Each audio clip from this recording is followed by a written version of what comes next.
create something like this, you make persecution a way of life.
Tolman's dead then. Another victim of Piety's cruelty. Perhaps he escaped lightly. Look upon Grigor to see what life entails under Piety's influence. Let me offer you something, in recognition of all that you have done for us. We shall mourn Tolman's death, as we shall treasure Clarissa's life.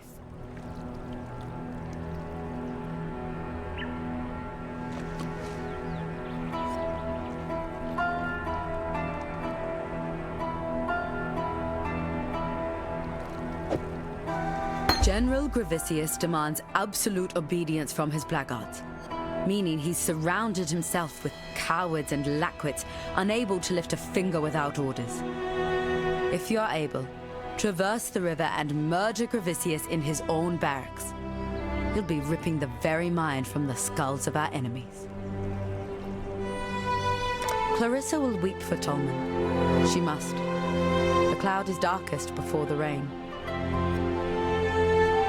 It's an often-told story among the Karui, how Vol of Thebris bent his knee to my ancestor, King Calm, and promised freedom in return for war.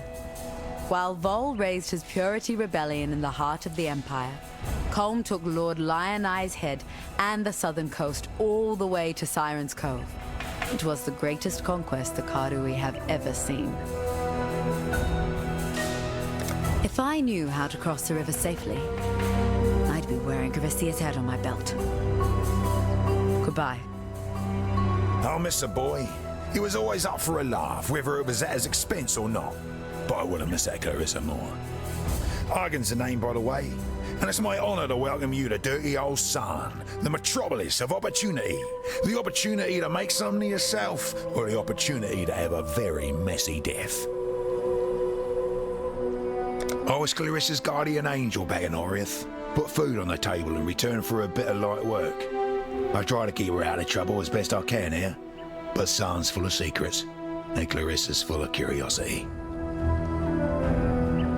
She's just so ample, is our Marimor. In my mind, you'll find no saucier specimen of womanhood. It's the tattoos and that fancy talk she does. Intoxicating. She's a cool one, though. Gravicius is the mailed and bloodied right hand of Dominus, and I thought the Templar were meant to be spiritual men of deepest humanity. You notice the sarcasm in my tone, right? Had to smuggle a fellow out of Theopolis once. Got a bit too friendly with Gravicius's wife, he did. Every blackguard was out on the streets looking for him, so I had to think lateral-like. We took to the drains and didn't put our heads above the pavement until we sniffed the sea. A grubby, bloody job it was, but worth it for the coin he paid. Trust me, the sewers is the only way you'll sneak up on old General Iron Ass, and you'll need a key to get in there. Have a chat to Clarissa about that. I'm no history scholar, but I know that Emperor Chittus was overthrown by Vol of Thebris in the so-called Purity Rebellion. But Vol had the shortest reign of any internal emperor. The Cataclysm sort of that. Bring me back something nice, huh? Listen carefully, witch.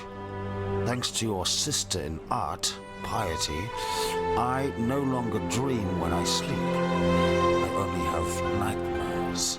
The same nightmare over and over. The mirror. It's never my reflection looking back. The first time that mirror appeared to me, it was Cole I saw. A rapist from Oriath I had the displeasure of sharing a pen with in Gravicius' stockade. Piety took him for her experiments. That night, I saw her handiwork while I slept.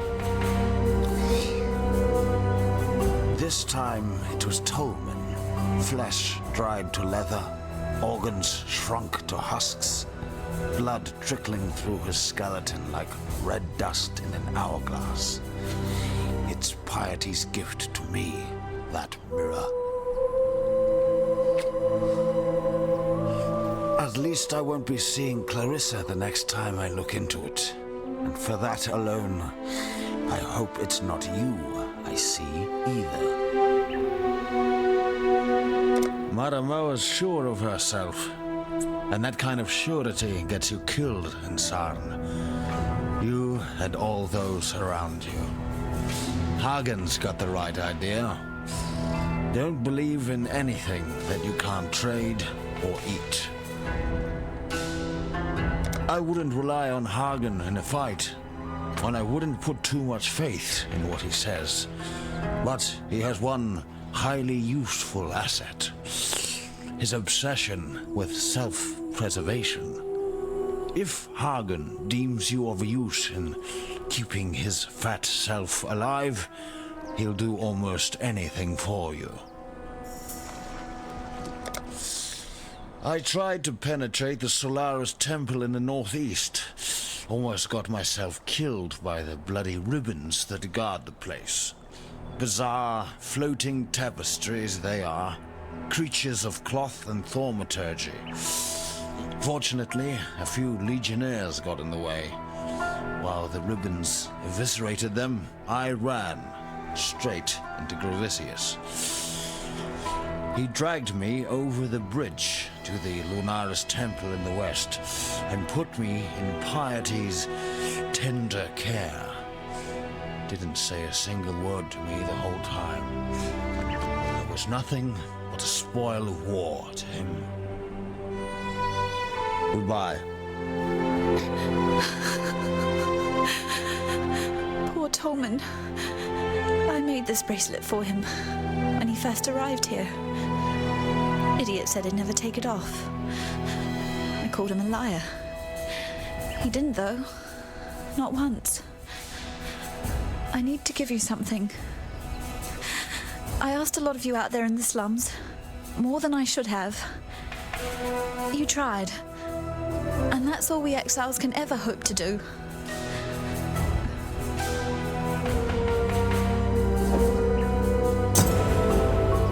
Those keys unlock the gates to the sewers.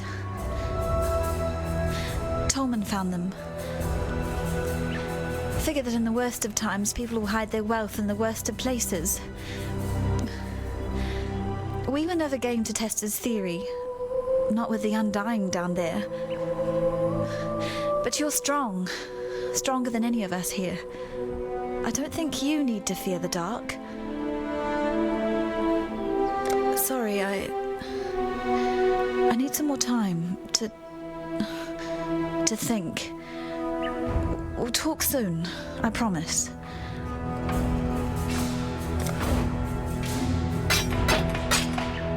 Be careful.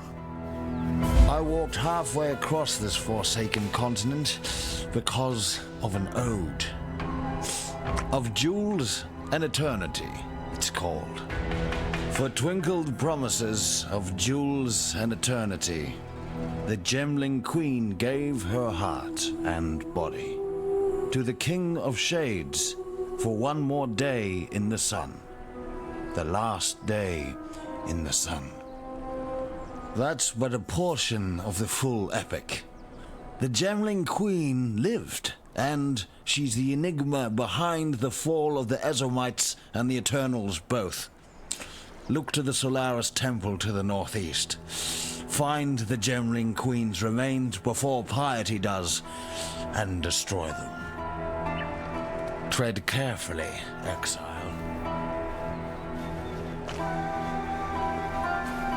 Victaria was a poet what ended up leading a rebellion, right under the nose of Emperor Chittis. But here's what really interests me. Our wordsmith was quite the talented larcenist as well. Pulled off the heist of the century, in the name of the people, of course. 3 finely crafted platinum busts, commissioned by Chittis for his favourite trio of generals. Victario and his coppers hold up in the sewers. Now that you have Clarissa's keys, perhaps you'd be inclined to search out those heroic busts for me. I'm sure I can make it well worth your while. I can't imagine what that poor bastard's been through. It's a miracle Grigor hasn't completely lost his mind. Granted, he's lost 1 or 2 pieces along the way, but there's still plenty that's worth listening to. Don't do anything I would.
The Beatles poet could hide his spoils from chitters, but not from us, eh?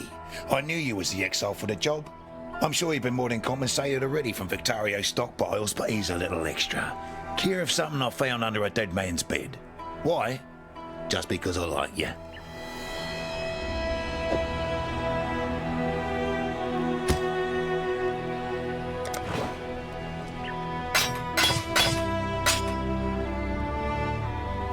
Good luck to you.